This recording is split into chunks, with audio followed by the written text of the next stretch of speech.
Just want to start by pointing out that we are now headed into what is a completely unnecessary election. I did meet with the Premier on Friday, reiterated that Adam and I, as a caucus, are absolutely prepared to put the best interests of British Columbians first and foremost, especially at a time when people are worried about their kids being back in school, when people are worried about their jobs, when people are worried about their housing. This is not a time when we put the interests of a political party ahead of the British Columbians who need to know that we are here to serve them. I am disappointed that this is what John Horgan has chosen to do, and I fully intend to hold him accountable for this decision as we put forward a campaign that will give people an alternative to this style of politics that puts partisanship and party ahead of the well-being and health of British Columbians.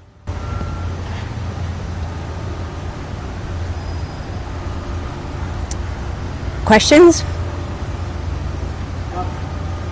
Sonia, the Premier at his news conference announcing the election seemed to be saying that one of the reasons he's going now to election is that the Greens didn't fully cooperate with the NDP during the last session.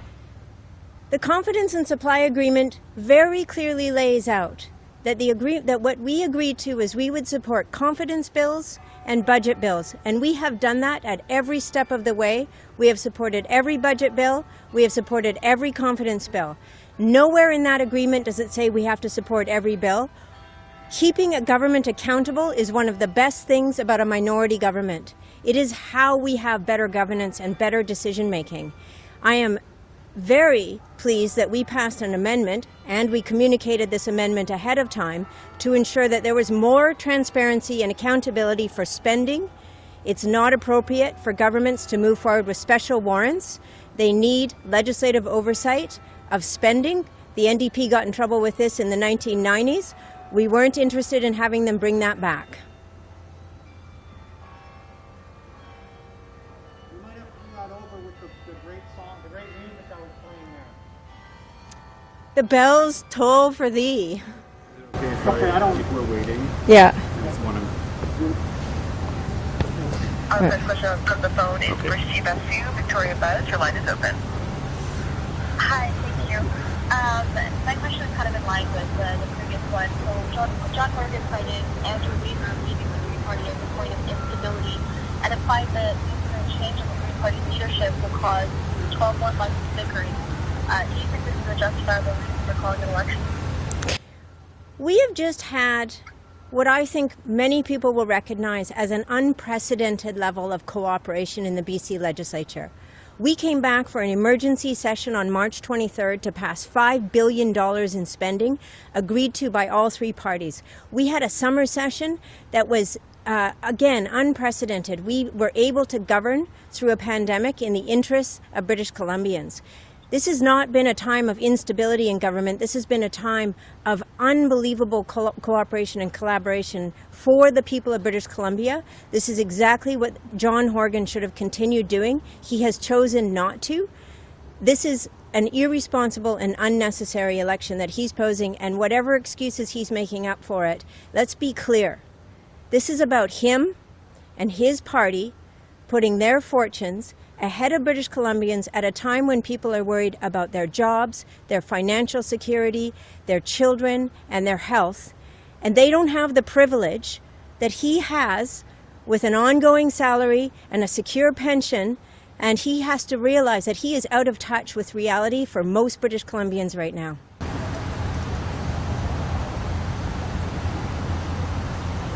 Follow-up? Yes, thank you. Is the Green Party prepared to launch a full-fledged election campaign on such short notice? We are absolutely prepared to run a province-wide campaign. We are ready, and we are going to be putting a campaign forward that will give British Columbians an alternative to this style of politics that the NDP is doing right now. We are going to give them the alternative that says that you can have leaders, you can have a party that puts you, your health and well-being, your financial security at the forefront of every decision that we make. All from Rob Shaw of the Vancouver Sun. Your line is open. Oh, hi, Sonia. You signed CASA with this idea that the NDP was going to do politics differently in some way, and somehow they managed to turn around and say the successes that you've delivered for them and instability is now instability and some type of problem. Are they the party that you thought they were when you signed that agreement, or how do you kind of view them now, having seen what you've seen from the Premier? So when we signed the confidence and supply agreement, it was very clear what we signed, and we have adhered to every part of that agreement. We have communicated, we have not done any surprises, we have operated in good faith, we supported every confidence and every supply motion that came forward. What that agreement didn't stipulate was utter and total obedience to the NDP. And that's not part of how a minority government works. And in fact, minority governments, as this minority government, deliver better outcomes for the people in the province. And this is what we were committed to. This is what we've achieved with this agreement. And it is irresponsible for John Horgan to suggest anything other than this is him putting his political future and his party's fortune ahead of the people of BC. This has been a historically positive 3 years for British Columbia. We were absolutely committed to continuing with it. It is him who made the decision to tear down and tear up this agreement.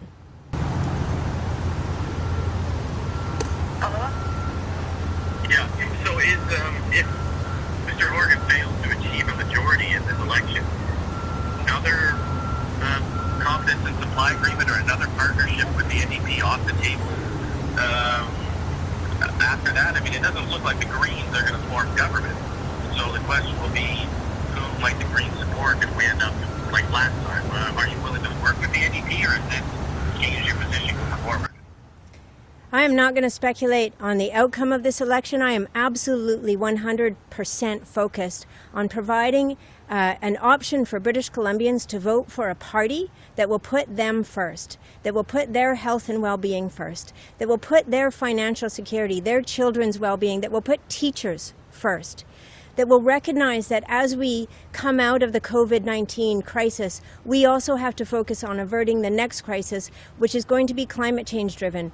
We need a just transition of our economy. We need to start working on that right now. This is what I will present to British Columbians, and I believe British Columbians are absolutely ready for a different option in politics in BC, and I intend to give them that, and we intend to absolutely have a successful campaign, and what happens after that, we will decide after the campaign, after the election results come in. The next question comes from McLean Kay of the Orca. Your line is open. Hi, Sonia. I'm wondering, I know you met the Premier on Friday. I'm wondering if you got any advance notice that they had in fact made the decision to pull the trigger today, and if so, when that was. We found out, just like much of British Columbia, that the Premier was going to the LG this morning. What? Yes, actually, the Premier in his last question today, he referenced the bill implied that you and your party in the BC Liberals, so the reason it's not happening, and it was what pushed him into deciding for the election. It was the one that would have allowed doctors to hold people suffering addiction and mental health against their will for a week to recover. I'm wondering what your comment is on that. The Premier can make all sorts of excuses. This was his decision and his decision alone to push our province into an unnecessary election in the midst of a global pandemic, in the midst of an economic downturn, in the midst of a time when people are deeply, deeply concerned about their own health and well-being and their own financial security. Just because the Premier doesn't have those concerns doesn't mean that the rest of BC does. And he has to recognize that he cannot lay blame for this election on anybody except for himself. Us working with government to try to make bills better, us working with stakeholders and experts to inform how we are making decisions is no reason in any world to call an unnecessary election during a global pandemic. This is on John Horgan and on John Horgan alone. Priscilla Bernardo, News 1130, your line is open.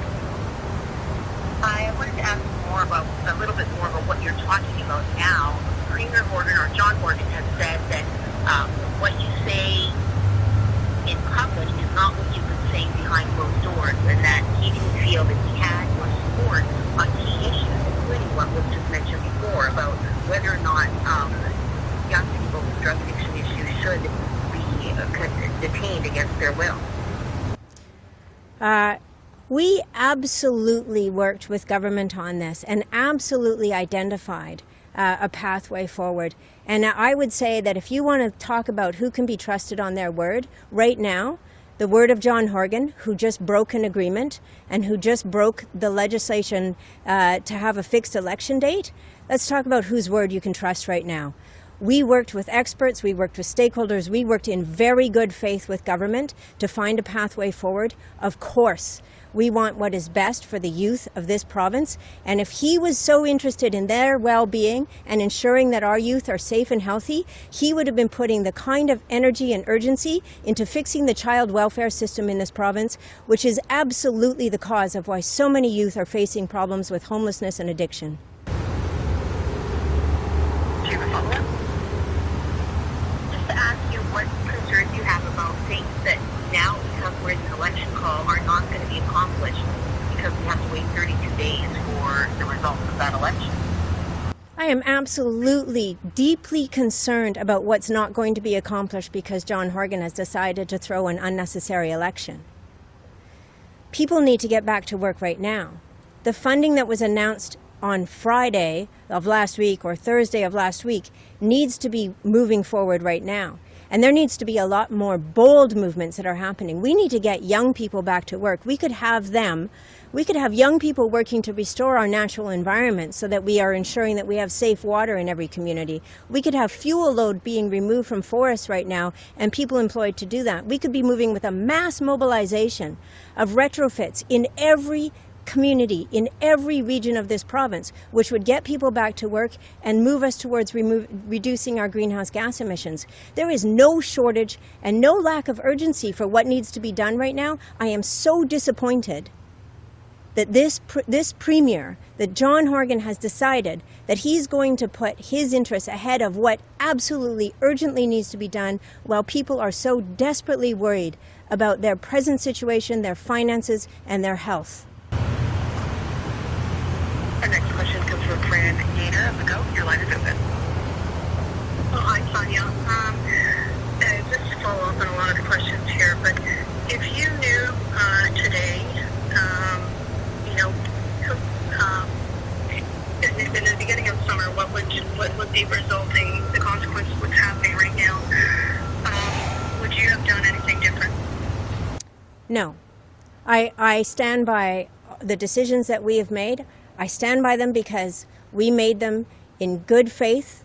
We made them in the way that we need to make decisions, which is informed by evidence, informed by experts, informed by public interest, first and foremost, not making decisions through political lenses, which has been done far too long in this building at the expense of the people of this province. We are in these emergencies right now because decades and decades of politicians have made decisions based on their political interests, not on the interests of people of British Columbia and people that they serve. We are absolutely focused on our work putting people first, and that is what we have done. I stand by all of our work because I'm very proud of us holding this government to account and having more transparency and more accountability than we've seen in the BC legislature in over 50 years. This is something that we should be celebrating and recognizing that it had everything we needed to continue for another year to serve the people of this province. Do you have a follow-up? Yes, thank you. Given that you're now facing the possibility of a majority government after the election, are you concerned about the potential loss of influence that you had in the minority government situation, and that you will have lost ground for the Green Party?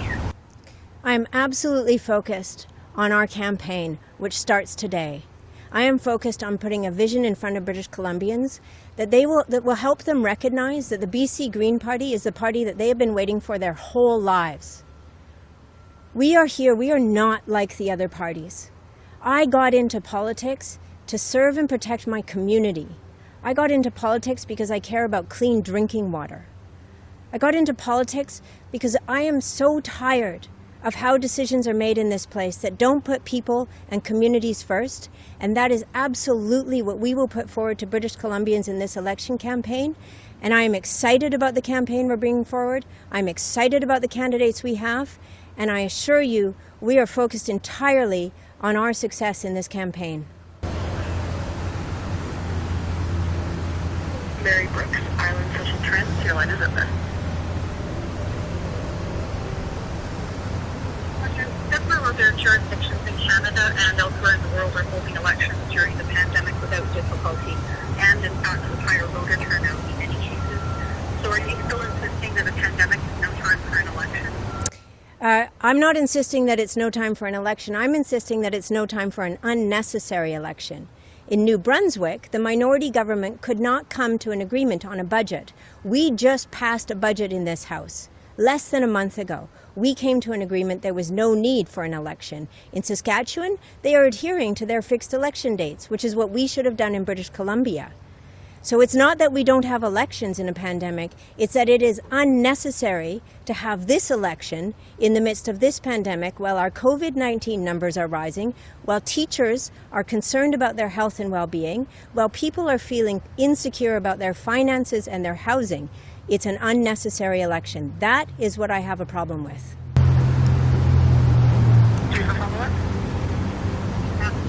Premier Horgan said that he thought with parents and children suffered the consequences of the way youth addiction is handled through the current legalities and healthcare system. And he's kind of laying the tipping point for the election decision on that, relying on flying. So how do you feel about the Green Party having not supported that legislation? Adam and I made it very clear this summer that all that government needed to do was come back in the fall having shown us that they had dealt with the issues and the concerns that were raised by experts, including the chief coroner, Lisa Lapointe, including the representative for children and youth, Jennifer Charlesworth, including the First Nations Leadership Council and the Union of BC Indians chief. We were not the only people that had some concerns about that legislation. There were many experts and stakeholders, and we made it very clear to government that in addressing those concerns, we would support this legislation. There is currently the capacity to hold youth, and they are fully aware of that.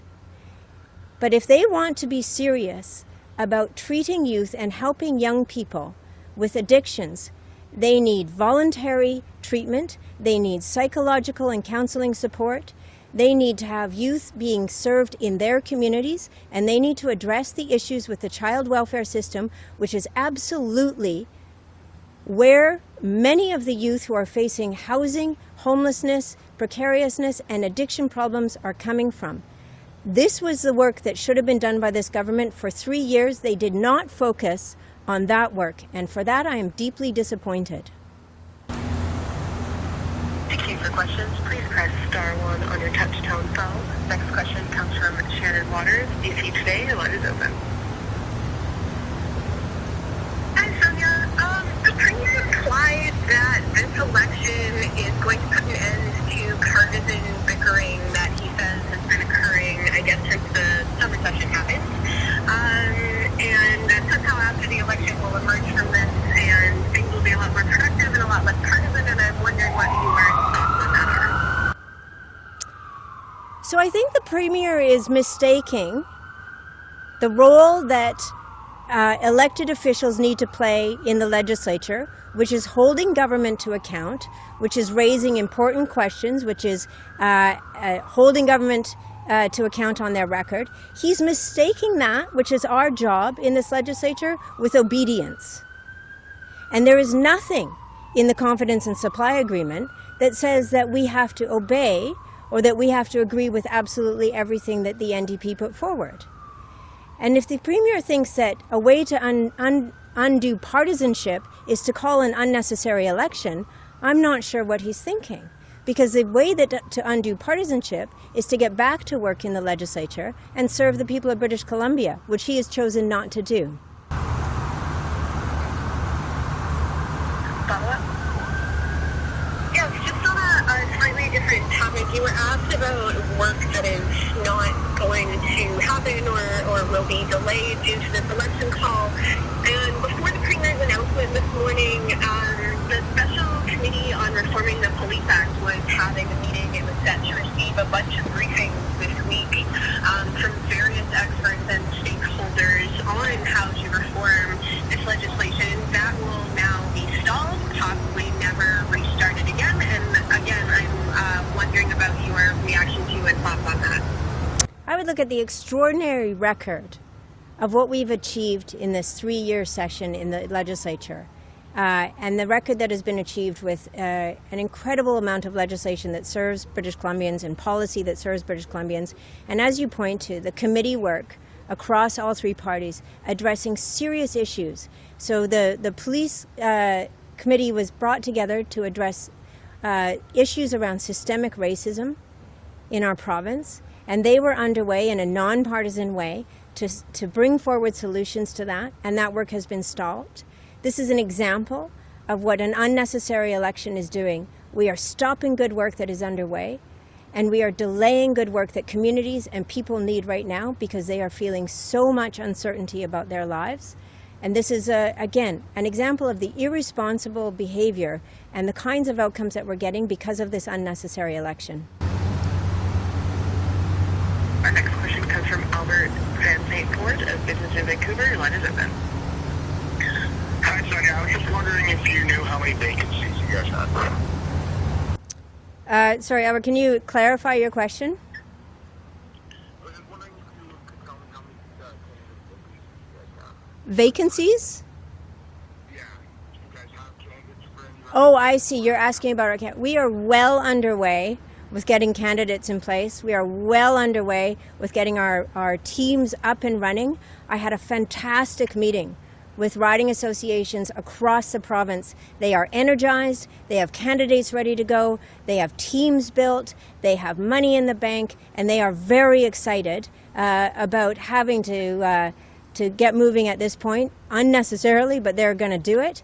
We have a campaign plan, and we are ready to put an alternative in front of British Columbians that I think they will find most appealing at this time. Do you have a follow-up?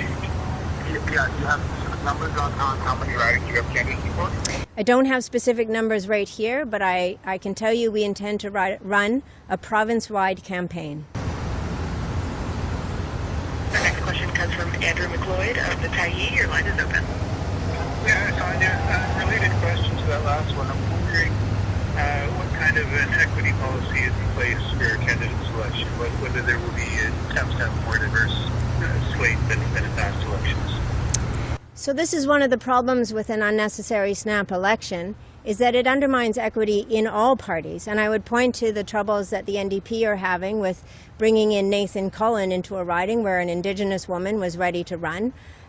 We, of course, are working to have absolutely more diversity and more equity, but snap elections favor men just like John Horgan. They favor people that have security, they favor people that have financial stability, and they do not favor having more diversity and equity in elections. And for that, again, I am deeply disappointed that this unnecessary election has been called.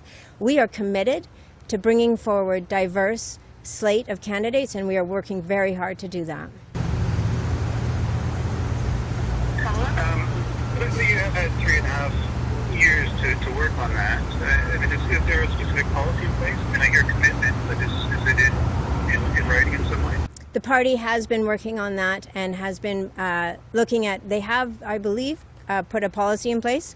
Day 6 of the job here, Andrew, I'm looking at all of the policies and work, but I am committed to encouraging and supporting diverse candidates running in this election for us. To queue for questions, please press star 1 on your touch-tone phone.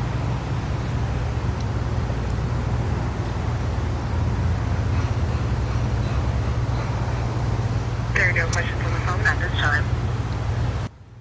All right, we're good? Did you want to re-ask, or are you good? One more. Yeah, Can I ask another? sure. So the election is unnecessary, but how do you say your leadership, running for a leadership campaign is necessary? Great question.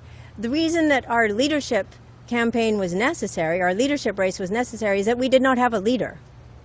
So our leader resigned as leader, indicated that he would not be running in the next election, and so our party needed a leader. And we ran a campaign. After COVID, it was an entirely online campaign, and it was a necessary campaign because we needed a leader for the party. How about the Premier in his news conference said, is suggesting that we're into a four-year pandemic, or this thing's going to go on for 4 years, which is why he wants to get a foothold on stability right away. I'm growing so weary of politicians who think in 4-year time cycles. We are here right now in a climate crisis because politicians for decades have thought in 4-year time cycles. And that is exactly what he is doing. That is exactly why he has put us into an unnecessary election right now, because he can only think in a 4-year time cycle. We need leaders who think in 50-year, 100-year cycles. We need leaders who aren't thinking about their 4-year political careers and instead are thinking of children who are growing up right now who absolutely need us to think about their future and their children's future. And the kind of decision-making that happens in politics because of 4-year cycles is exactly what gets us to this place of cynicism and loss of trust in government. When you see politicians put their own fortunes ahead of the people that they are serving, we lose trust. And that's a very unfortunate place to be.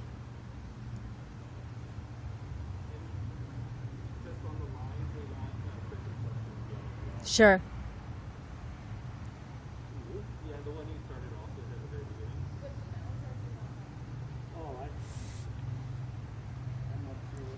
I think the bells was about, was that the 2 bills?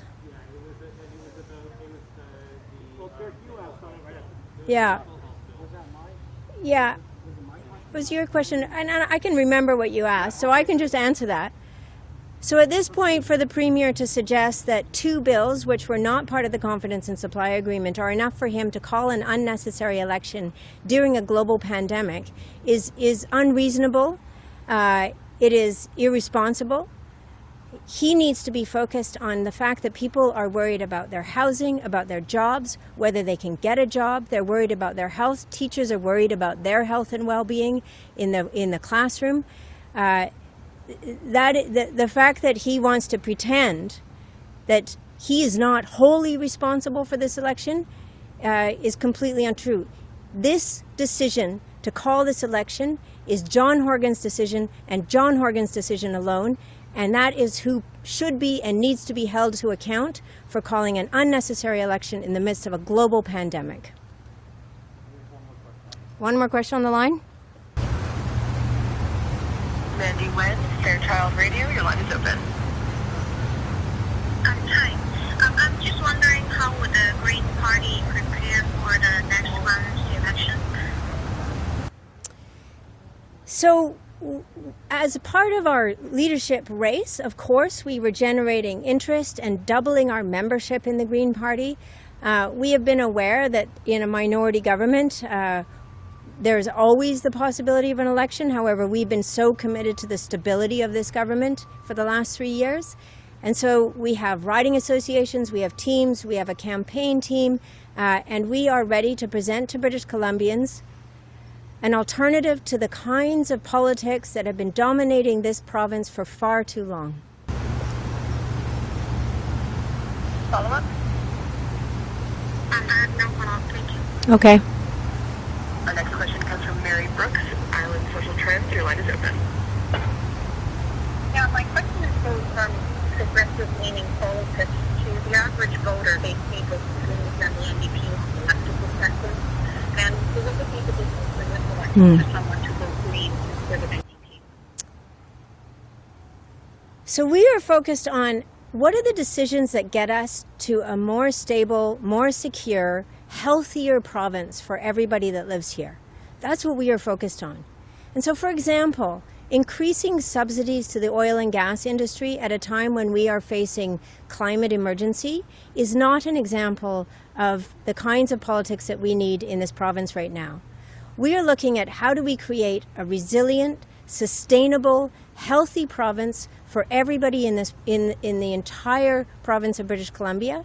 And so our outcome focused, we are evidence driven, we are data driven, and we need to recognize that the kinds of politics that have gotten us here will not serve us to get us out of this.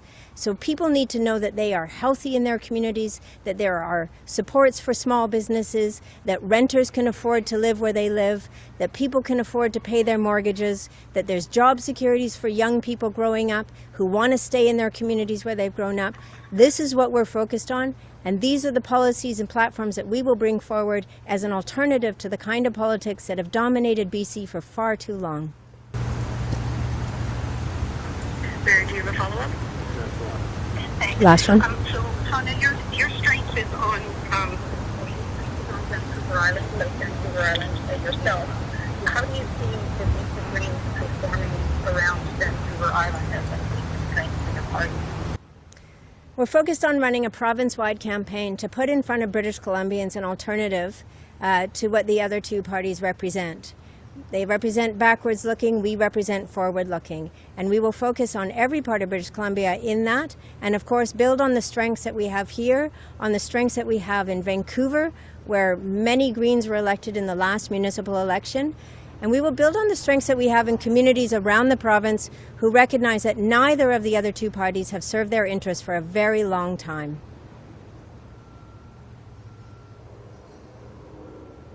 Is that it?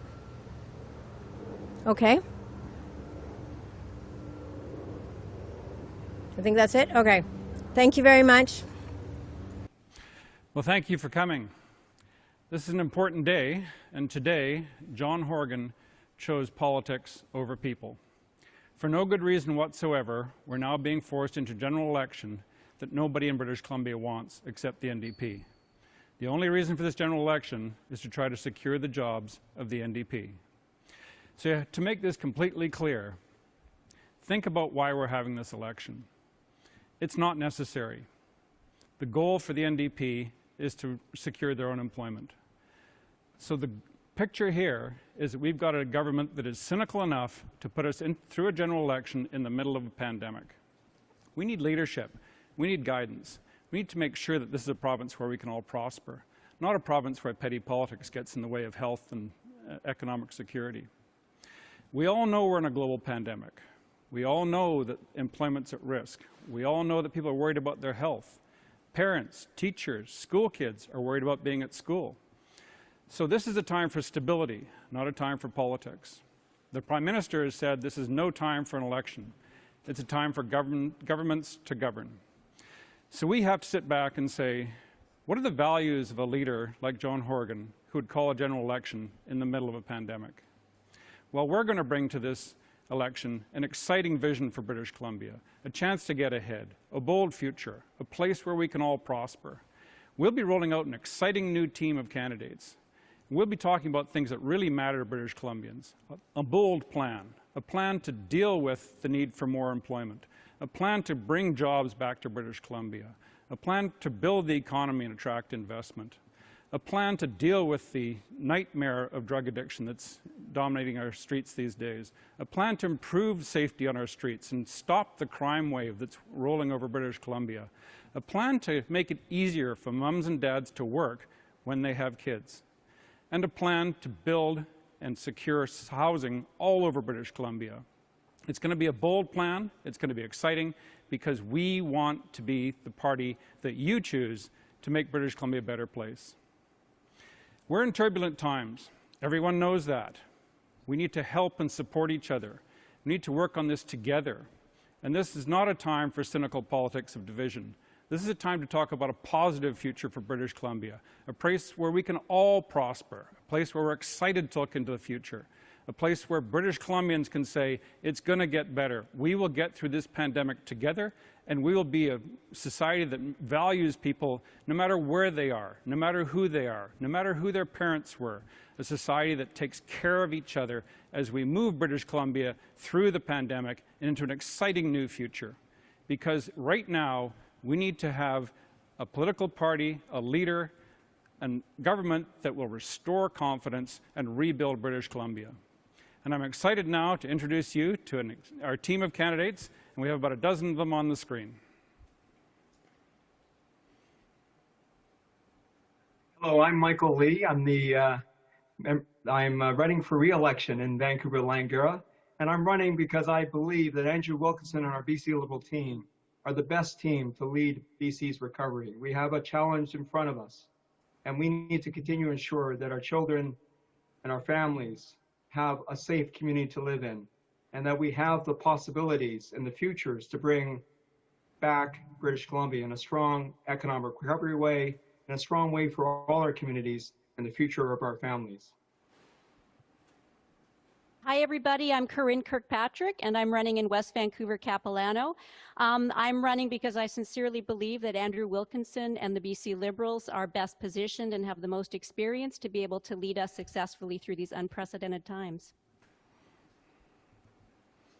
Hi, I'm Renee Merrifield, and I'm running in Kelowna Mission because I love my community, I love my province, and it's time. We need some strong leadership with Andrew Wilkinson to start rebuilding not only our futures, but also our economy. Hi, I'm David Greywall, and I'm running in the proud riding of Vancouver-Fraserview, and I'm running to build a new future together and to make British Columbia a prosperous, resilient, and sustainable province for generations to come. I'm Cheryl Ashley. I'm running in the communities Maple Ridge and Pitt Meadows, and I'm running because I believe these communities deserve leadership that will be provided through Andrew Wilkinson and the BC Liberal team. Our community's been looking for answers and direction, clear plans. They have not received that, and I feel so firmly that the BC Liberals moving forward will provide the future that our community has been looking for. My name is Brennan Day from the beautiful Courtney Comox riding, and I'm running because I think we need to see hard work put back into BC to rebuild our economy and get ourselves back on track. Something, but she wasn't telling me. I'm Shirley Bond, and I'm very excited to be the candidate for Prince George Valemount. You know, now more than ever, we need an absolutely strong team to do the hard work it's going to take to restore confidence, to rebuild our incredible province. I am so excited by these candidates on the screen as part of our team. And most importantly, I believe the best leader for the province of British Columbia today is Andrew Wilkinson, and we're going to do the hard work necessary to make sure he's the next Premier of British Columbia. Hello, I'm Ellis Ross. I'm here in Kitimat at the Skeena riding. And I'm running today for the Skeena riding again for the original reason I ran in the first place. The BC Liberals over 16 years developed one of the strongest economies in Canada, and we have to bring that back. We've got to undo the damage that was done by the NDP. And at the same time, while the BC Liberals did this, they actually brought along First Nations, because First Nations want independence through economic development. That's why I joined the BC Liberals, and that's why I intend to run in Skeena again. And Andrew Wilkinson is the man for the job. Hi there, I'm Jane Thornthwaite, and I'm running again for North Vancouver Seymour, most beautiful riding in all of British Columbia. And I believe that Andrew Wilkinson, as our leader, as well as all these great candidates that are right on the screen right now, have the highest qualifications and the most credibility to bring us back from this COVID pandemic. So that's why I'm running with this great group of candidates.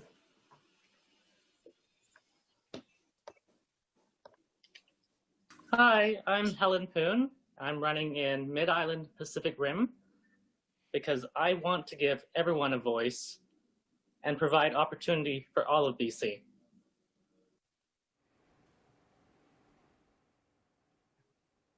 Hi, I'm Jackie Taggart, and I'm running in the beautiful riding of Fraser-Nicola.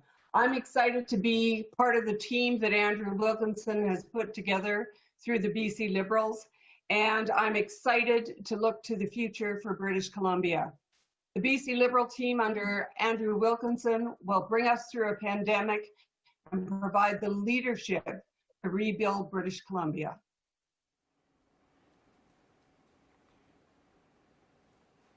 Oops.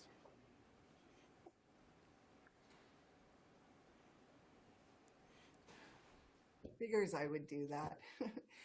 Hi, everyone. I'm Roxanne Helm, and I'm running in the riding of Oak Bay Gordon Head. I'm running because I believe in good governance, not opportunity politics.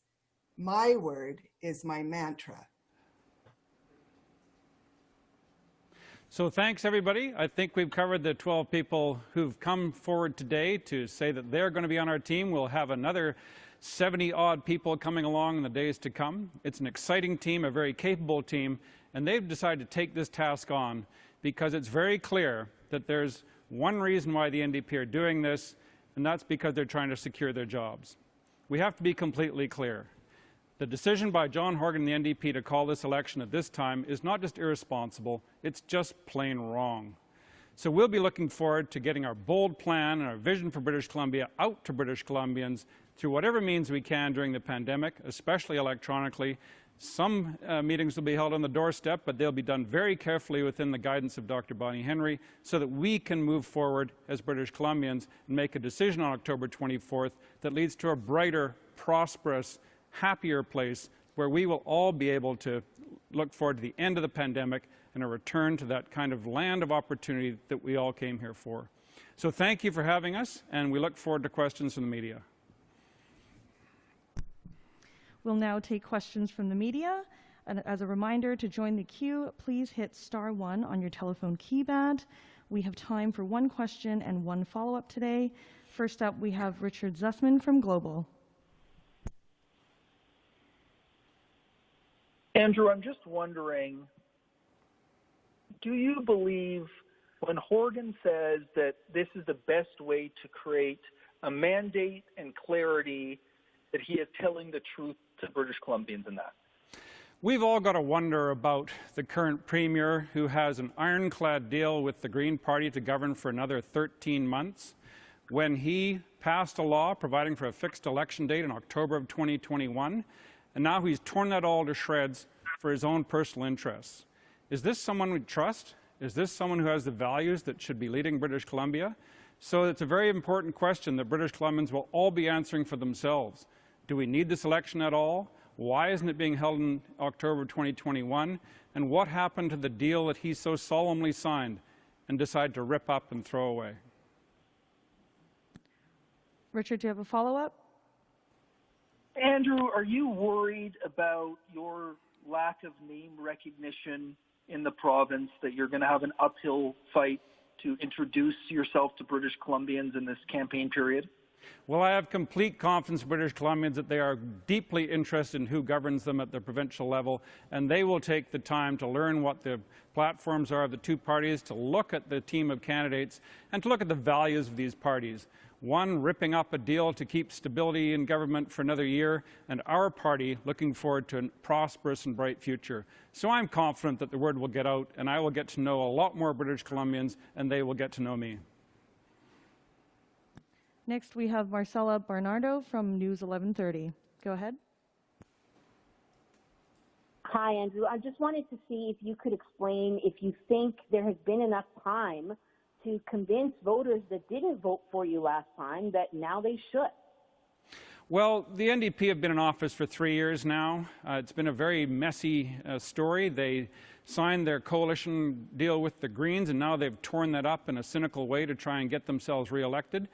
We will be putting forward a positive agenda that excites people, and people will be able to look at it and say, that is about me. That is what makes me tick as a British Columbian. That's the kind of thing that I want to see implemented at the provincial level. That's our job. We'll work with the media folks to make sure the message gets out, and we are confident that British Columbians will start to see their own lives in better hands with the BC Liberal Party than under the NDP, who've so cynically triggered this totally unnecessary election.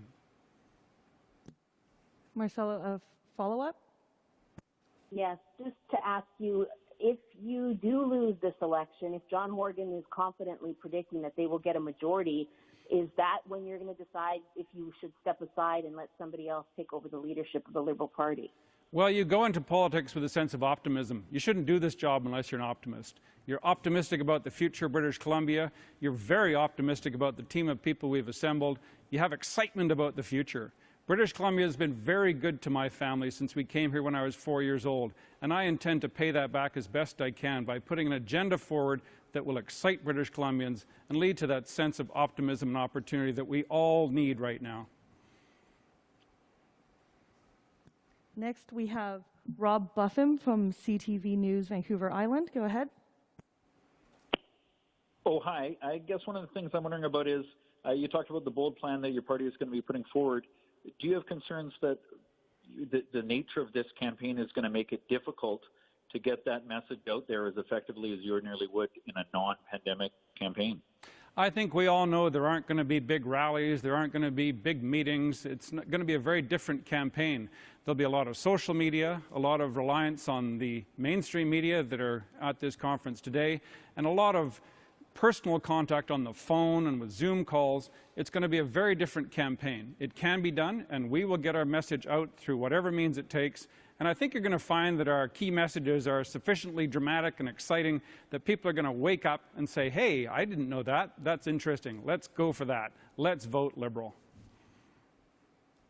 Rob, do you have a follow-up? I do. I'm wondering, are you able to tease or give us an idea of what this bold plan might, or what the key messages may involve? Well, I'm hoping that everyone in British Columbia is excited within a week as we start to roll things out later this week and get the attention of every voter in British Columbia, and every one of our candidates will be able to say they're proud to be in a team that's presenting such a bold vision for British Columbia. We're in difficult times. This has never been the scenario that any of us expected. We've got to haul ourselves out of this with a confident, capable government that brings together a team that knows how to run things and will lead us into a brighter future. That's my job, that's our team's job, and we are completely ready for the task. Thank you. Next, we have Vinder Sajan from CTV. Hi, Andrew. I'm just wondering how, people are often reluctant for change, and especially in the middle of a pandemic. How can you pitch to people that we need to change course? Well, I think it's a fair question, and the obvious query is, in the middle of a pandemic, as the case count in British Columbia is now the highest in the country per capita and rising fast, why do we need the upset and turmoil of a general election? And the answer is we don't. And so if John Horgan and the NDP insist on creating this chaos of a general election, we have the obligation to bring a picture of a brighter future to every British Columbian and say there's a better way of doing this. We have a deeply experienced team who know how to competently run a government, and especially a team with the kind of health expertise that a medical doctor like me can bring to the table to help with addressing the problems that we've got with the pandemic. We have a deeply experienced economic team who know how to build enterprise and encourage business and get people back to work. Because make no mistake about it, we all live in fear of when those federal transfer payments slow down and when people are going to face the uncertainty of whether their job even exists anymore. We need to be ready for that, and our team will be ready, because there's no sign that the NDP are going to be ready for that in any meaningful way. And I know you spoke about Yes, sorry. And I know you spoke about this being an unnecessary election and irresponsible. Do you think that that's going to actually translate into votes? Because a lot of people are saying there may be anger at the beginning, but then once we get into the issues, that may go away. Do you think that that anger is going to hang on until people cast their votes? Well, I respect the views of the voters of British Columbia. That's what our democracy is about. And right now, it's hard to find anybody out of the 5 million people in British Columbia who are saying, oh, great, let's have a general election, because they say we need stability. We do not need the cynical, self-serving, selfish move by the NDP to trigger an election right now. We need to worry about the health of our families, about the school system, about employment, about whether or not we've got a job by Christmas time. That's what's top of mind for British Columbians. So we have to present the people of BC with excitement, with a plan that gives them reassurance, so that we can restore confidence and rebuild BC. Thank you for that. Next up, we have Cindy Harnett from Victoria Times. Hi there, thank you. John Horgan said earlier today he believes an election can be held safely amid a pandemic. Are you equally confident that this election will not put the health of BCers at risk? Well, I think that's a concern we all have. This is such a cynical move by the NDP and very self-serving to trigger an election under these circumstances. There'll be a lot of advanced polling where you still have to go to a facility to vote and you still have to handle all the materials. There'll also be a lot of mail-in voting. And so we have to question whether this is the best time for an election, and clearly it is not. But we're there now. John Horgan's exercised his choice to go and ask the Lieutenant Governor for an election, so off we go. And we will do the very best we can to convey to voters all over British Columbia the need to participate in our democracy. This is a critical time for our society, and there's no better time to express your democratic wishes and your rights to get out there and vote. It's going to be a different kind of voting, but we need to make this exciting for everyone, and we will be doing that with the announcements in the week to come. Cindy, a follow-up? That's good. Thanks very much. Thank you. And we have time for one more question. This will be Kevin Forsyth from Ocean Tide News. Go ahead, Kevin. Mr. Wilkinson, earlier today, Sonia Furstenau said the NDP and Liberals represent looking backward, while the Green Party is looking forward. What is your response to that? Well, I think it's unfortunate for the Green Party that they've been so badly double-crossed by the NDP. We know that the Green leader met with John Horgan on Friday, and he basically ripped up their agreement in front of her eyes and said, "Get out of my office, it's time for a general election." What kind of person does that in the middle of a pandemic? Rip up a deal that would have led to stable government for the next year? Who would do that? And the answer is John Horgan and the NDP. So the Greens have a battle of their own on their hands, but we'll be working hard to present a very positive future for British Columbia. Along with strong environmental messages, we'll have a very positive employment agenda, and we'll be talking about the personal security issues that keep all of us awake these days. Kevin, follow-up? No follow-up. Thank you. Thank you so much. That's all the time we have for the media availability today. Thanks very much, everybody, and we'll see you on the campaign trail, whatever it looks like. And thanks to our dozen candidates who zoomed themselves in from all over British Columbia. Have a great day.